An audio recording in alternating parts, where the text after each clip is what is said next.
జై భీమ్. నా పేరు డాక్టర్ మెండో సంతోష్ కుమార్. ఈ మధ్య విజయ్ కుమార్ ఐఏఎస్ రిటైర్డ్ వారిపై సరిపల్లి రాజేష్ ఆరోపణలు చేస్తే వీడియో తీసి విడుదల చేయడం జరిగింది. తమ్ముడు రాజేష్, ఈ రోజు మన అధికారుల మీదే మన నాయకుల మీదే నీవు ఆరోపణలు చేసే పరిస్థితి నేడు ఏర్పరిచావు. ఒక నాయకుడిగా నేను దీన్ని తీవ్రంగా ఖండిస్తున్నా. 4 మాటలు వచ్చు కదా అని ఒక కెమెరా ముందు పెట్టుకుని ఆ విధమైనటువంటి మాటలు మాట్లాడటం అది నీకు తగదు. ఎందుకంటే నువ్వు ఐఏఎస్ ఆఫీసర్ అవ్వాలంటే నీ వల్ల కాదు. కానీ నరం లేని నాలుకే కదా అని నీ ఇష్టం వచ్చినట్టు మాట్లాడటం అది పద్ధతి కాదు. అది నువ్వు నేర్చుకోవలసినటువంటి అవసరత నేడు ఉన్నదనే విషయాన్ని నీకు తెలియజేస్తున్నా. నువ్వు జై భీమ్ అని చెప్తున్నావు, కానీ నువ్వు ఎవరిని విమర్శిస్తావు? నీ జాతి నుంచి ఒక ఐఏఎస్ ఆఫీసరు, నీ జాతి నుంచి ఒక ఐపీఎస్ ఆఫీసరు ఎదిగితే నిన్నేమని తిట్టారా? నీ జాతికి ఏమైనా అన్యాయం చేశారా? దాన్ని ఎందుకు నువ్వు ఆలోచించుకోకుండా పార్టీల గురించి, ముసుగుల గురించి అవి మాట్లాడతావు? ఎందుకు నువ్వు ఒక పాలేరుదానం చేసేటువంటి నువ్వు ఇంకొక పెద్ద వ్యక్తులను మాట్లాడే ప్రశ్నించే పరిస్థితి వస్తే గొప్పడు అయిపోతాడని అనుకుంటున్నావా? సరి చేసుకో. కాన్సీరామ్ గారు ఏం చెప్తున్నారు తెలుసుకో. శంసేలాగా ఉన్నదని చెప్పాడు. నువ్వు బయటకు రాకోకుండా ఒక పార్టీ ముసుగులో ఉండి ఇంకొకరు ముసుగు తీస్తానని చెప్తావే నువ్వు. ఆయన చరిత్ర ఆయన తెలిసే నీకు? అసలు ఈ ఉమ్మడి రాష్ట్రంలో ఆయన చేసిన సర్వీస్ తెలుసా?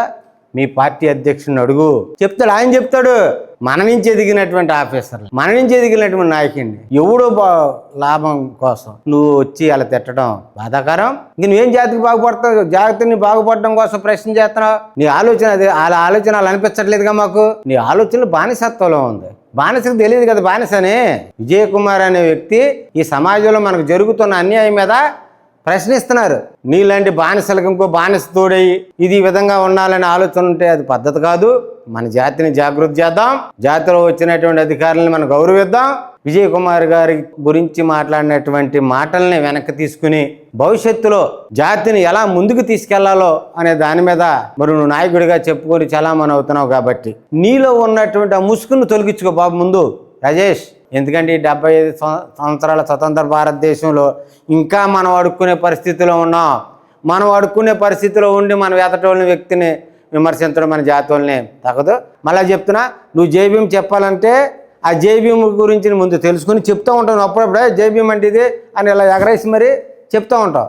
కానీ నేను నీకు చెప్పేది ఏంటంటే, మన బాబాసాహెబ్ అంబేద్కర్ వారసులం కాబట్టి ఆ జై భీమ్ చెప్పేటప్పుడు మనం ఒక రాజకీయ పార్టీలో బానిసగుండి చెప్దామా, లేదా బాబాసాహెబ్ అంబేద్కర్ చెప్పిన విధంగా ఆ స్వాభిమానంతో మనం ముందుకెళ్దామా? నేను నీకు ప్రశ్న వేస్తున్నా. ఆ దిశగా ప్రయాణం చేద్దాం. అప్పుడు జై భీమ్తో మనం ముందుకెళ్దాం. కాబట్టి బానిసత్వంలో మనం మొలగొద్దు, బానిసలాగా జీవించొద్దు. బాబాసాహెబ్ అంబేద్కర్ చెప్పిన విధంగా ముందుకెళ్దాం. తమ్ముడు రాజేష్, నీ ముందుగా చెప్తున్నా, నువ్వు వేరే మన పార్టీలో జై భీమ్ చెప్పొద్దు. మనం అందరం కలిసి జై భీమ్ చెప్దాం. జై భీమ్, జై భారత్.